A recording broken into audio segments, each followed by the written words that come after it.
When I was younger, I had the pleasure of hanging out with a girl who was from a rich family from the northern part of Nigeria.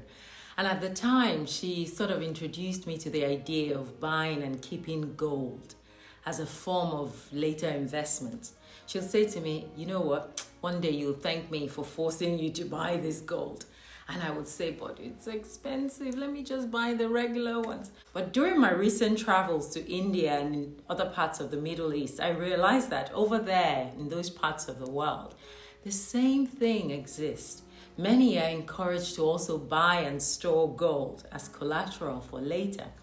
And after about 30 years of having these little trinkets of gold earrings, necklaces, pendants, I decided to go to the gold souk in Dubai to see what my little gold I've been keeping for years was worth. And I couldn't believe my eyes. Yes, the price of gold has skyrocketed since my days of buying small earrings and all of that. And I couldn't help but thank my old friend for all that years of encouragement. I had jewelry that was worth 200 times the value of what I bought them for back then. Those hungry years as a teenager where my friend will insist, just buy it. It's nice wearing this instead of wearing panda. Now, if you didn't grow up in Nigeria, you wouldn't know what panda is. So I'll explain. It's those cheap imitation jewelry that lasts only a couple of weeks when you wear them. And they sometimes go black and fade into your skin, which can then give you like an ear infection from the cheap chemicals that it's been dipped in. But if you haven't had those experiences of wearing real gold, it's easy to grow up in that environment where panda is the order of the day. And for you, it will seem normal to just buy a new panda every month. But what if you were given the opportunity to own the real gold that would last you a lifetime and grow in value? Will you take it? Can you afford it? What are you willing to do for a chance at real treasure? One that lasts for all eternity. You see, this life is like living in a marketplace of both trading and buying cheap and expensive commodities. You happen to be a trader and also a buyer. The question is, which one are you selling? And what would you like to buy in this marketplace? Because we all came to fill up our baskets with golden treasures of virtues, what I call good-natured valuables that we can then retrieve on our way back. Buried treasures that don't require much digging at all, but are easily available should we choose to recognize them and to want them for ourselves. Of course, as you landed in this marketplace, a lot more trinkets began to catch your eye. Lots more sellers, all manners of distractions, cheap trinkets, old, fairly used, caricatures, imitations, phonies, fakes, tinkers, panda, all posing as treasures.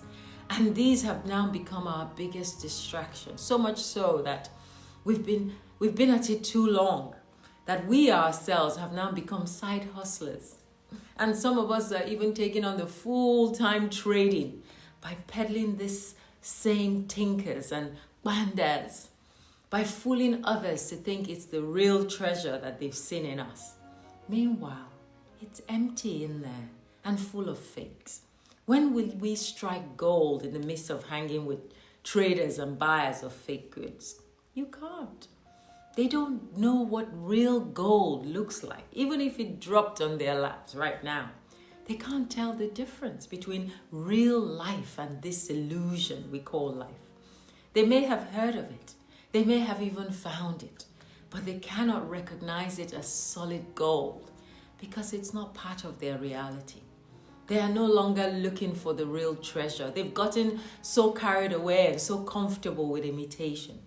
So how do you then convince them that there's a real deal out there?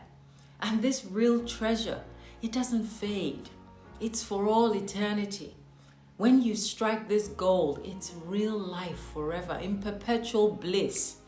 You will think that in itself should be the inspiration that they need for anyone to say, what would I rather have? The option to keep buying fake jewelry monthly that's soaked in chemicals so that it just looks like gold, or a lifetime opportunity of owning eternity. But you see, most of these lost traders, they want only short-term gain, a life full of dazzling fake trinkets to show off to the world, to get recognition and accolades about earthly achievements, and then after that, no eternal gold to show for it. They don't want to do the inner work to one day taste eternity. It's always just a quick turnaround, only to come back here again over and over again and peddle some more fake stuff. So in my wanderings, I realized that I have always wanted real treasures, treasures that last for eternity. Like Oliver Twist, I've longed for more than just earthly achievements.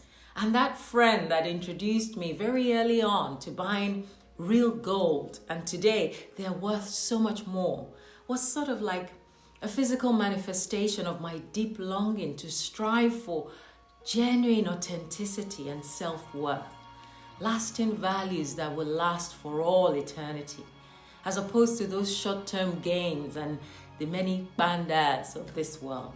So until next time, please stop hanging around banda people in this marketplace we live in with a fake dazzle that will soon fade away.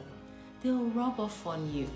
Remove all the bandas that's holding you back from achieving real lasting treasures in your life, and step into your own shine, your own light, your own luminosity.